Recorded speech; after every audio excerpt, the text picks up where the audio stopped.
ಹರೇ ಶ್ರೀನಿವಾಸ. ಸ್ನೇಹಿತರೆ, ಇವತ್ತಿನಿಂದ ಶ್ರಾವಣ ಮಾಸ ಪ್ರಾರಂಭ ಆಗಿದೆ. ನಾಳೆಯ ದಿವಸ ಶ್ರಾವಣ ಶುಕ್ರವಾರ, ಸಂಪತ್ ಶುಕ್ರವಾರ ಅಂತಲೂ ಕರೀತೀವಿ. ಸಂಪತ್ತನ್ನು ಕೊಡಲಿಕ್ಕಾಗಿ ಲಕ್ಷ್ಮೀನಾರಾಯಣರು ನಮ್ಮ ಮನೆಗೆ ಬರುವಂಥ ದಿವಸ ನಾಳೆಯ ದಿವಸ ವಿಶೇಷವಾಗಿ ಲಕ್ಷ್ಮೀನಾರಾಯಣರ ಆರಾಧನೆ ಮಾಡೋದ್ರಿಂದ ಮನೆಯಲ್ಲಿ ಧನ ಧಾನ್ಯ ಸಂಪತ್ತು ಅಭಿವೃದ್ಧಿ ಆಗುತ್ತೆ, ಐಶ್ವರ್ಯ ಪ್ರಾಪ್ತಿ ಆಗುತ್ತೆ. ಹಾಗೆಯೇ ಸುಖ ಶಾಂತಿ ನೆಮ್ಮದಿ ಮನೆಯಲ್ಲಿ ಹೆಚ್ಚಾಗುತ್ತೆ. ಸಂಪತ್ತು ಶುಕ್ರವಾರಗಳು ಅಂತಲೇ ಕರೀತಾರೆ ಶ್ರಾವಣ ಮಾಸದ ಶುಕ್ರವಾರಗಳನ್ನು. ಸಂಪತ್ತು ಕೊಡಲಿಕ್ಕಾಗಿ ಮಹಾಲಕ್ಷ್ಮೀ ದೇವಿ ನಾರಾಯಣನ ಸಮೇತವಾಗಿ ಬರುವಂಥ ದಿವಸ. ಹಾಗಾಗಿ ನಾಳೆ ಲಕ್ಷ್ಮೀನಾರಾಯಣರ ಆರಾಧನೆಯನ್ನು ಹೇಗೆ ಮಾಡ್ಕೋಬೇಕು ಸಿಂಪಲ್ ಆಗಿ ನಿಮಗೆ ತಿಳಿಸ್ಕೊಡ್ತೀನಂತೆ. ಒಂದು ಪೂಜೆಯನ್ನು ತಿಳಿಸ್ತೀನಿ. ಕೆಲವರ ಮನೆಗಳಲ್ಲಿ ಮಾಸ ಮಹಾಲಕ್ಷ್ಮಿ ಅಂತ ಹೇಳಿ ನಾಳೆಯ ದಿವಸ ಲಕ್ಷ್ಮಿಯನ್ನು ಆವಾಹನೆ ಮಾಡಿಕೊಂಡು ಸ್ಥಾಪನೆ ಮಾಡ್ತಾರೆ. 1 ತಿಂಗಳ ಕಾಲ ಲಕ್ಷ್ಮೀ ದೇವಿ ಮನೆಯಲ್ಲಿ ಇರ್ತಾಳೆ. ಶುಕ್ರವಾರ ಮಂಗಳವಾರ ದಿನಗಳಲ್ಲಿ ಪೂಜೆ ಆಗುತ್ತೆ. ಮತ್ತು ಕೆಲವ್ರ ಮನೆಗಳಲ್ಲಿ ವರಮಹಾಲಕ್ಷ್ಮಿ ವ್ರತ ಇರುತ್ತೆ, ವ್ರತವನ್ನು ಮಾಡ್ತಾರೆ. ಹೀಗೆ ವಿಧವಾದಂಥ ಪೂಜೆಗಳನ್ನು ಮಹಾಲಕ್ಷ್ಮೀ ದೇವಿಗೆ ಶುಕ್ರವಾರದ ದಿನಗಳಲ್ಲಿ ಈ ಶ್ರಾವಣ ಮಾಸದಲ್ಲಿ ಮಾಡಲಾಗುತ್ತೆ. ಇನ್ನು ನಾವು ನಮ್ಮ ಮನೆಯಲ್ಲಿ ಯಾವುದೇ ಪದ್ಧತಿಗಳಿಲ್ಲ, ನಾವು ಹೇಗೆ ಲಕ್ಷ್ಮೀ ದೇವಿಯ ಪೂಜೆಯನ್ನು ಮಾಡ್ಕೋಬೇಕು ಅಂತ ಕೇಳೋರಾದರೆ ಸಿಂಪಲ್ಲಾಗಿ ನಿಮಗೆ ಒಂದು ಪೂಜೆಯನ್ನು ತೋರಿಸ್ಕೊಡ್ತೀನಿ. ಆ ರೀತಿಯಾಗಿ ನೀವು ಪೂಜೆಯನ್ನು ಮಾಡಿಕೊಳ್ಳ್ರಿ. ಕೆಲವರಿಗೆ ಹಬ್ಬಗಳಿರೋದಿಲ್ಲ, ವ್ರತಗಳನ್ನು ಮಾಡಲಿಕ್ಕೆ ಬರೋದಿಲ್ಲ 1 ವರ್ಷದ ತನಕ ಅಂತ ಕೆಲವರೆಲ್ಲ ಕಮೆಂಟ್ ಹಾಕ್ತಾ ಇರ್ತೀರ. ಹಾಗಿದ್ದಾಗ ಶುಕ್ರವಾರ ದಿನಗಳಲ್ಲಿ ಪ್ರತಿಯೊಬ್ಬರ ಮನೆಗಳಲ್ಲೂ ಪೂಜೆಯನ್ನು ಮಾಡ್ತಾ ಇರುವಾಗ ನಾವು ಸುಮ್ಮನೆ ಪೂಜೆ ಇಲ್ಲದೇ ಇರಲಿಕ್ಕೆ ಮನಸ್ಸಾಗೋದಿಲ್ಲ. ಹಾಗಿದ್ದಾಗ ಸಿಂಪಲ್ಲಾಗಿ ಪ್ರತಿಯೊಬ್ಬರೂ ಈ ಥರ ಪೂಜೆಯನ್ನು ಮನೆಯಲ್ಲಿ ಮಾಡ್ಕೋಬೋದು. ಹೇಗೆ ಅಂದರೆ ದೇವರ ಕಟ್ಟೆ ಮೇಲೆ ಅಥವಾ ಎಲ್ಲಾದರೂ ನಿಮ್ಮ ದೇವರ ಮನೆಯಲ್ಲಿ ಸ್ಥಳ ಇದ್ದರೆ ಒಂದು ರಂಗೋಲಿಯನ್ನು ಹಾಕ್ಕೊಳ್ರಿ. ಚೆನ್ನಾಗಿ ಸಾರಿಸ್ಕೊಂಡು ಸ್ವಲ್ಪ ಅರಿಶಿಣನಾದರೂ ಹಾಕಿ ಸಾರಿಸ್ಕೊಂಡು ರಂಗೋಲಿಯನ್ನು ಹಾಕಿರಿ. ಈ ರೀತಿ ಪದ್ಮವನ್ನು ಹಾಕಬೇಕು. ಪದ್ಮ ಹಾಕಿ ಒಂದು ಮಣೆಯನ್ನು ಇಟ್ಕೊಳ್ರಿ. ಮಣೆಯ ಮೇಲೆ ಈ ರೀತಿಯಾಗಿ ಲಕ್ಷ್ಮೀ ದೇವಿಯ ಒಂದು ಫೋಟೋವನ್ನು ಇಟ್ಕೊಳ್ರಿ. ಲಕ್ಷ್ಮೀನಾರಾಯಣರಿದ್ದರೆ ಇನ್ನೂ ಒಳ್ಳೆಯದು. ಇಲ್ಲಾಂದರೆ ಈ ರೀತಿ ಅಷ್ಟಲಕ್ಷ್ಮಿಯ ಫೋಟೋ, ಯಾವ ಲಕ್ಷ್ಮಿಯ ಫೋಟೋ ಇದ್ರೂ ಪರವಾಗಿಲ್ಲ. ಲಕ್ಷ್ಮೀ ದೇವಿಯ ಫೋಟೋವನ್ನು ಈ ರೀತಿಯಾಗಿ ಮಣೆಯ ಮೇಲೆ ಇಟ್ಕೊಂಡು ನಂತರ ಈ ಒಂದು ಮಣೆಯ ಮೇಲೆ ನೋಡ್ರಿ ಈ ರೀತಿ ಒಂದು ಸಾಣೆಕಲ್ಲಿನ ಮೇಲೆ ಪದ್ಮವನ್ನು ಹಾಕ್ಕೊಂಡು ಹೀಗೆ ಇಟ್ಕೋಬೇಕು. ಸಾಣೆಕಲ್ಲು ಇಲ್ಲ ಅಂತಂದರೂ ಪರವಾಗಿಲ್ಲ, ಪದ್ಮವನ್ನು ಮಣೆಯ ಮೇಲೆ ಹಾಕ್ಕೊಂಡು ಇಟ್ಕೊಳ್ರಿ.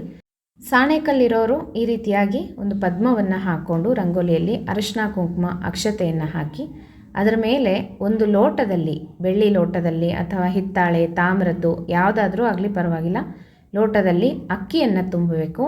ಅಥವಾ ಚಿಕ್ಕದಾಗಿ ಒಂದು ತಂಬಿಗೆ ಇದೆ, ತಂಬಿಗೆಯಲ್ಲೂ ಸಹ ಅಕ್ಕಿಯನ್ನು ತುಂಬ್ಕೋಬೋದು. ನಿಮ್ಮ ಮನೆಯಲ್ಲಿ ಯಾವುದು ಅನುಕೂಲ ಇದೆಯೋ ಆ ರೀತಿ ಅದರಲ್ಲಿ ಅಕ್ಕಿಯನ್ನು ತುಂಬಿ ಲಕ್ಷ್ಮೀನಾರಾಯಣರ ಪ್ರತಿಮೆಯನ್ನು ಇಡಬೇಕು. ಲಕ್ಷ್ಮೀನಾರಾಯಣರಿದ್ದರೆ ಇಡ್ರಿ, ಇಲ್ಲ ಬರೀ ಲಕ್ಷ್ಮೀದೇವಿ ಮೂರ್ತಿ ಇದೆ ನಮ್ಮ ಮನೆಯಲ್ಲಿ, ನಾರಾಯಣ ಇಲ್ಲ ಅಂತಂದರೆ ಲಕ್ಷ್ಮೀದೇವಿಯನ್ನೇ ಇಟ್ಟು ಲಕ್ಷ್ಮೀನಾರಾಯಣ ಅಂತ ಹೇಳಿ ಅನುಸಂಧಾನ ಮಾಡಿಕೊಳ್ಳ್ರಿ. ಅಥವಾ ಲಕ್ಷ್ಮೀದೇವಿ ನಾರಾಯಣ ದೇವರು ಮೂರ್ತಿಗಳನ್ನು ಇಟ್ಟು ಈ ರೀತಿಯಾಗಿ ನೋಡಿರಿ ಗೆಜ್ಜೆ ವಸ್ತ್ರವನ್ನು ಏರಿಸಬೇಕು. ಗೆಜ್ಜೆ ವಸ್ತ್ರ 18+2 ಅಥವಾ 24+2 ಗೆಜ್ಜೆ ವಸ್ತ್ರವನ್ನು ಏರಿಸ್ಬೋದು, ಕೇಶವನಾಮ ಅಂತ ಹೇಳಿಬಿಟ್ಟು. ನಂತರ ಗೆಜ್ಜೆ ವಸ್ತ್ರ ಏರಿಸಿದ ಮೇಲೆ ಹೀಗೆ ಹೂವನ್ನು ಏರಿಸಿ ಅಲಂಕಾರವನ್ನು ಮಾಡ್ಕೋಬೇಕು.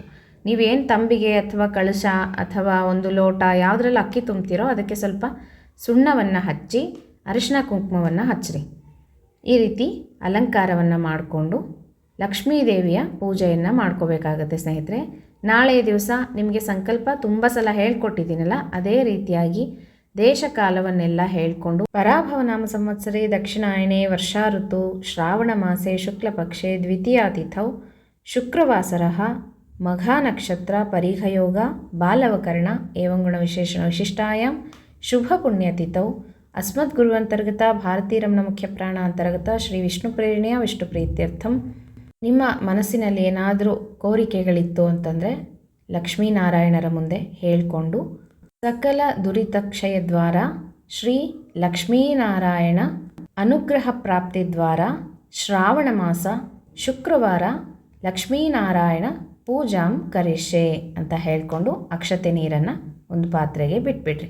ನಂತರ ನೀವು ಪೂಜೆಯನ್ನು ಮಾಡಿಕೊಳ್ರಿ. ಅರಿಶಿನ ಕುಂಕುಮವನ್ನು ಏರಿಸಿ ಅಕ್ಷತೆಯನ್ನು ಏರಿಸಿ ಮತ್ತು ಹೂವು ಗೆಜ್ಜೆ ವಸ್ತ್ರ ಎಲ್ಲ ಏರಿಸಿ ಅಲಂಕಾರವನ್ನು ಮಾಡ್ಕೊಂಡಿರ್ತೀರಲ್ವ. ನಂತರ ಧೂಪವನ್ನು ಮಾಡಿ ಲಕ್ಷ್ಮೀ ದೇವಿಯ ಹಾಡುಗಳನ್ನು ಹೇಳ್ತಾ ಅಥವಾ ಲಕ್ಷ್ಮೀ ನಾರಾಯಣರ ಅಷ್ಟೋತ್ತರವನ್ನು ಹೇಳ್ತಾ ಪುಷ್ಪಾರ್ಚನೆಯನ್ನು ಮಾಡ್ಬೋದು. ಕುಂಕುಮಾರ್ಚನೆಯನ್ನು ತಪ್ಪದೇ ಮಾಡಿಕೊಳ್ಳ್ರಿ. ಪ್ರತಿ ಶುಕ್ರವಾರನೂ ಕುಂಕುಮಾರ್ಚನೆಯನ್ನು ಮಾಡ್ಕೋಬೇಕಾಗತ್ತೆ. ಬೆಳಗ್ಗೆ ಆಗಿಲ್ಲ ನಮಗೆ ಈ ಪೂಜೆಯನ್ನು ಮಾಡ್ಕೊಳ್ಳೋರು ಬೆಳಗ್ಗೆ ಪೂಜೆಯನ್ನು ಮಾಡ್ಕೊಳ್ಳೋವಾಗೆ ಕುಂಕುಮಾರ್ಚನೆಯನ್ನು ಮಾಡ್ಕೊಳ್ರಿ. ಆ ಕುಂಕುಮ ಅರ್ಚನೆ ಮಾಡಿದಂಥ ಕುಂಕುಮ ಏನಿರುತ್ತೆ ಲಕ್ಷ್ಮೀ ದೇವಿಗೆ, ಅದನ್ನು ಪ್ರತಿನಿತ್ಯ ಬೆಳಗ್ಗೆ ಸ್ನಾನ ಆದಮೇಲೆ ಹಚ್ಕೋಬೇಕು ಸ್ನೇಹಿತರೆ. ಸಾಯಂಕಾಲನೂ ಹಚ್ಕೋಬೇಕು. ಯಾವಾಗಲೂ ಮುತ್ತೈದೆಯರು ದಿನನಿತ್ಯ ಲಕ್ಷ್ಮೀ ದೇವಿಗೆ ಅಥವಾ ಗೌರಿಗೆ ಅಥವಾ ಪಾರ್ವತಿಗೆ ಅರ್ಚನೆ ಮಾಡಿದಂಥ ಕುಂಕುಮವನ್ನೇ ಹಚ್ಕೋಬೇಕು. ಹಾಗಾಗಿ ಅದನ್ನು ದಿನನಿತ್ಯ ನೀವು ಹಚ್ಕೊಳ್ರಿ. ಈಗ ಅರಿಶಿನ ಕುಂಕುಮ ಎಲ್ಲ ಏರಿಸಿ ಗೆಜ್ಜೆ ವಸ್ತ್ರ ಹೂ ಏರಿಸಿ ಅಲಂಕಾರ ಮಾಡಿರ್ತೀರಲ್ವ, ಲಕ್ಷ್ಮೀ ಅಷ್ಟೋತ್ತರವನ್ನು ಹೇಳ್ತಾ ಕುಂಕುಮಾರ್ಚನೆಯನ್ನು ಮಾಡಿಕೊಳ್ಳ್ರಿ. ನಂತರ ಧೂಪ ದೀಪವನ್ನು ಮಾಡಿ ನೈವೇದ್ಯವನ್ನು ಮಾಡಬೇಕು. ಏನಾದರೂ ಸಿಹಿ ಪಾಯಸ. ಲಕ್ಷ್ಮೀ ದೇವಿಗೆ ಹೂರ್ಣ ಅಂದರೆ ತುಂಬ ಪ್ರೀತಿ. ಹಾಗಾಗಿ ಮೊದಲನೇ ವಾರ ಹೂರ್ಣಕ್ಕೆ ಹಾಕಿ ಕಡುಬು ಹೋಳಿಗೆ ಏನಾದರೂ ಮಾಡಿ ನೈವೇದ್ಯ ಮಾಡ್ತೀವಿ ಅಂದರೆ ಮಾಡ್ಬೋದು. ಅಥವಾ ಕೊಬ್ಬರಿ ಬೆಲ್ಲ ಕಲಸಿ ನೀವು ಮಿಕ್ಸಿಗೆ ಹಾಕ್ಕೊಂಡು ಅದನ್ನು ಹೂರ್ಣದ ಥರ ಮಾಡಿ 5 ಇಟ್ಬಿಟ್ಟು ಆರತಿಯನ್ನು ಮಾಡ್ಬೋದು ಲಕ್ಷ್ಮೀ ದೇವಿಗೆ. ಹಾಗೆಯೇ ಪಾಯಸ, ಚಿತ್ರಾನ್ನ ಈ ಥರ ಏನಾದರೂ ಮಾಡಿ ಅಡುಗೆ ನೈವೇದ್ಯವನ್ನು ಮಾಡ್ಬೋದು. ಈ ರೀತಿಯಾಗಿ ಪೂಜೆಯನ್ನು ಮಾಡಿಕೊಳ್ಳ್ರಿ. ನಂತರ ಆರತಿಯನ್ನು ಮಾಡಿರಿ. ಸಿಂಪಲ್ಲಾಗಿ ಪೂಜೆಯನ್ನು ಹೇಳ್ಕೊಡ್ತಾ ಇದ್ದೀನಿ. ಏಕೆಂದರೆ ಕೆಲಸಗಳಿಗೆ ಹೋಗೋರು ಇರ್ತೀರಾ ಮತ್ತು ಬಿಡು ಇರೋದಿಲ್ಲ. ಸಿಂಪಲ್ಲಾಗಿ ಏನಾದರೂ ಪೂಜೆ ತೋರಿಸ್ರಿ ಅಂತ ತುಂಬ ಸಲ ಕೇಳ್ತಾ ಇರ್ತೀರ ನನ್ನ. ಹಾಗಾಗಿ ಈ ಒಂದು ವಿಡಿಯೋ ನಿಮಗೂ ಸಹ ಉಪಯೋಗ ಆಗುತ್ತೆ. ಯಾರು ಕೆಲಸಗಳಿಗೆ ಹೋಗ್ತೀರೋ ಬೇಗನೆ ಬೆಳಗ್ಗೆ ಬ್ರಾಹ್ಮಿ ಮುಹೂರ್ತದಲ್ಲಿ ಪೂಜೆಯನ್ನು ಮಾಡಿಕೊಳ್ಳ್ರಿ, ತುಂಬ ಒಳ್ಳೆಯದು. ಮತ್ತು 9:30ಯಿಂದ 11:15 ತನಕನೂ ಸಮಯ ಚೆನ್ನಾಗಿದೆ. ಆ ಸಮಯದಲ್ಲೂ ಪೂಜೆಯನ್ನು ಮಾಡ್ಕೋಬೋದು. 12 ಗಂಟೆಯಿಂದ 12:45 ತನಕನೂ ಸಮಯ ಚೆನ್ನಾಗಿದೆ. ಆ ಸಮಯದಲ್ಲೂ ಸಹ ಪೂಜೆಯನ್ನು ಮಾಡ್ಕೋಬೋದು. ಬೆಳಗ್ಗೆ ಕುಂಕುಮಾರ್ಚನೆ ಮಾಡಲಿಕ್ಕೆ ಆಗಿಲ್ಲ ನಮಗೆ ಅಂತ ಹೇಳೋರು ಸಾಯಂಕಾಲ ನೀವು ಮನೆಯೆಲ್ಲ ಕಸ ಗುಡಿಸ್ಕೊಂಡು ಕ್ಲೀನ್ ಮಾಡಿಕೊಂಡು ತಲೆ ಬಾಚಿಕೊಂಡು ಮುಖ ತೊಳ್ಕೊಂಡು ಬೇರೆ ಬಟ್ಟೆಯನ್ನು ಉಟ್ಕೊಂಡು ಬೇರೆ ಸೀರೆಯನ್ನು ಉಟ್ಕೊಂಡು ರೇಷ್ಮೆ ಸೀರೆಯನ್ನು ಉಟ್ಕೊಂಡು ಈಗ ಏನು ಪೂಜೆ ಮಾಡ್ಕೊಂಡಿರ್ತೀರಲ್ವ ಅಲ್ಲಿ ದೀಪಗಳನ್ನು ಹಚ್ಚಿಟ್ಟು, ಆದಷ್ಟು ಅಖಂಡ ದೀಪ ಹಾಗೆ ಇದ್ದರೆ ತುಂಬ ಒಳ್ಳೆಯದು. ಶುಕ್ರವಾರ ದಿನ ಅಕಸ್ಮಾತಾಗಿ ಗಾಳಿಯಿಂದ ಅಥವಾ ಇನ್ನೇನೋ ಸರಿ ಮಾಡಲಿಕ್ಕೆ ಹೋಗಿ ಸ್ವಲ್ಪ ಶಾಂತ ಆಯಿತು ಅಂದರೆ ಏನೂ ಚಿಂತೆ ಇಲ್ಲ. ಒಂದು ದೀಪನಾದರೂ ಹಾಗೆ ಇರಲಿ. ಈ ರೀತಿ ದೀಪಗಳನ್ನು ಹಚ್ಚಿಟ್ಟು ನಂತರ ಮುಂದೆ ಒಂದು ಚಿಕ್ಕ ಪ್ಲೇಟನ್ನು ಇಟ್ಕೊಂಡು ಕುಂಕುಮಾರ್ಚನೆಯನ್ನು ಸಾಯಂಕಾಲನೂ ಸಹ ಮಾಡ್ಕೋಬೋದು. ಗೋಧೂಳಿ ಸಮಯದಲ್ಲಿ ಕುಂಕುಮಾರ್ಚನೆ ಮಾಡಿ ಧೂಪ ದೀಪವನ್ನು ಮಾಡಿ ಹೊರಗಡೆ ತುಳಸಿಗೂ ಸಹ ದೀಪ ಹಚ್ಚಿಟ್ಟು ಪೂಜೆಯನ್ನು ಮಾಡಿಕೊಂಡು ಆರತಿಯನ್ನು ಮಾಡ್ಬೋದು. ತುಂಬ ಒಳ್ಳೆಯದು. ಹಾಗೂ ಮಾಡ್ಕೋಬೋದು. ನಿಮ್ಮ ಅನುಕೂಲ ಸ್ನೇಹಿತರೆ, ಹೇಗಾದರೂ ಮಾಡ್ಕೊಳ್ರಿ. ಒಟ್ಟಿನಲ್ಲಿ ಪ್ರತಿ ಶುಕ್ರವಾರ ಈ ಶ್ರಾವಣ ಮಾಸದಲ್ಲಿ ಸಾಯಂಕಾಲನೂ ಸಹ ಲಕ್ಷ್ಮೀನಾರಾಯಣರಿಗೆ ಆರತಿಯನ್ನು ಮಾಡಿರಿ, ತಪ್ಪದೇ ಮಾಡಿರಿ, ತುಂಬ ಒಳ್ಳೆಯದು. ತುಳಸಿಗೂ ಸಹ ಆರತಿಯನ್ನು ಮಾಡಿರಿ.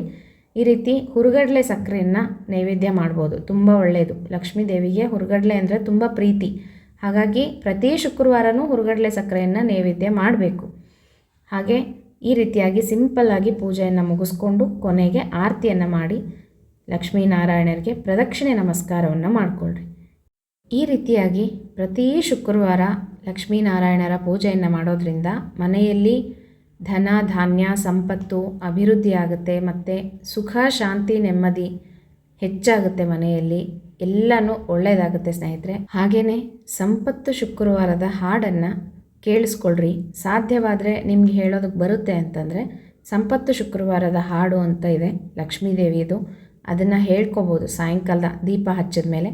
ಅಥವಾ ನಾನು ವಿಡಿಯೋ ಹಾಕಿದ್ದೀನಿ, ಸಾಧ್ಯವಾದರೆ ಡಿಸ್ಕ್ರಿಪ್ಷನ್ ಬಾಕ್ಸಲ್ಲಿ ಲಿಂಕ್ ಹಾಕ್ತೀನಿ, ನೋಡ್ಕೊಳ್ರಿ. ಆ ಹಾಡನ್ನಾದರೂ ನೀವು ಕೇಳಿಸ್ಕೊಳ್ರಿ, ತುಂಬ ಒಳ್ಳೆಯದು. ಮನೆಗೆ ಸುಖ ಶಾಂತಿ ಮುಖ್ಯ ಮನೆಗೆ ಅಲ್ವಾ ಸ್ನೇಹಿತರೆ? ನೆಮ್ಮದಿಯಿಂದ ಇರಬೇಕು, ಅದು ಮುಖ್ಯ. ಹಾಗಾಗಿ ಯಾವಾಗ ನಮ್ಮ ಮನೆಯಲ್ಲಿ ಲಕ್ಷ್ಮೀನಾರಾಯಣರ ಅನುಗ್ರಹ ಆಗುತ್ತೆ, ನಮ್ಮ ಮನೆಯಲ್ಲಿ ಲಕ್ಷ್ಮೀನಾರಾಯಣರು ವಾಸವಾಗಿ ಇರ್ತಾರೆ, ಆ ಮನೆಯಲ್ಲಿ ಯಾವುದಕ್ಕೂ ಕೊರತೆ ಅನ್ನೋದೇ ಇರೋದಿಲ್ಲ. ಹಾಗಾಗಿ ಈ ಒಂದು ಸಿಂಪಲ್ಲಾಗಿ ಒಂದು ಪೂಜೆಯನ್ನು ತೋರಿಸ್ಕೊಟ್ಟಿದ್ದೀನಿ. ನೀವು ಎಲ್ಲರೂ ಮಾಡಿಕೊಳ್ರಿ. ನಿಮ್ಮ ಮನೆಯಲ್ಲಿ ಸುಖ ಶಾಂತಿ ನೆಮ್ಮದಿ ಐಶ್ವರ್ಯ ಎಲ್ಲನೂ ಸ್ಥಿರವಾಗಿ ನೆಲೆಸಲಿ, ಲಕ್ಷ್ಮೀನಾರಾಯಣರು ಸ್ಥಿರವಾಗಿ ಮನೆಯಲ್ಲಿ ನೆಲೆಸಲಿ ಅಂತ ಹೇಳ್ತಾ, ಮತ್ತು ಈ ಒಂದು ಪೂಜೆಯನ್ನು ಶುಕ್ರವಾರ ಮಾಡಿರ್ತೀರಲ್ವಾ, ಶನಿವಾರ ತೆಗಿಲಿಕ್ಕೆ ಹೋಗಬೇಡ್ರಿ. ಯಾಕಂದರೆ ಶ್ರಾವಣ ಶನಿವಾರ ಅಂತೀವಿ. ಶುಕ್ರವಾರ ಎಷ್ಟು ಶ್ರೇಷ್ಠನೋ ಶನಿವಾರ ಸಹ ಅಷ್ಟೇ ಶ್ರೇಷ್ಠ. ಹಾಗಾಗಿ ದೀಪ ಹಚ್ಚಿಟ್ಟು ಏನಾದರೂ ಹಾಲು ಸಕ್ಕರೆ ಹಣ್ಣು ಏನಾದರೂ ನೈವೇದ್ಯ ಮಾಡಿ ಆರತಿಯನ್ನು ಮಾಡಿರಿ. ಹೂವೊಂದೇ ಬದಲಾಯಿಸಿ ಹೂವೊಂದೇ ಬೇರೆ ಏರಿಸಬೇಕು. ಗೆಜ್ಜೆ ವಸ್ತ್ರ ಎಲ್ಲನೂ ಹಾಗೇ ಇರಲಿ. ಮತ್ತು ಭಾನುವಾರದ ದಿವಸ ದೀಪ ಹಚ್ಚಿಟ್ಟು ಮತ್ತು ಅರಿಶಿನ ಕುಂಕುಮ ಅಕ್ಷತೆಯನ್ನು ಏರಿಸಿ ಹೂವನ್ನು ಏರಿಸಿ ಒಂದು ಸ್ವಲ್ಪ ಹಾಲು ಸಕ್ಕರೆ ನೈವೇದ್ಯ ಮಾಡಿ ಆರತಿಯನ್ನು ಮಾಡಿ ಇದನ್ನು ಕದಲಿಸಿ ನೀವು ತೆಕ್ಕೋಬೋದು. ಈ ರೀತಿಯಾಗಿ ಪ್ರತಿ ಶುಕ್ರವಾರ ಶನಿವಾರ ಲಕ್ಷ್ಮೀನಾರಾಯಣರ ಪೂಜೆಯನ್ನು ಮಾಡಿಕೊಳ್ಳ್ರಿ.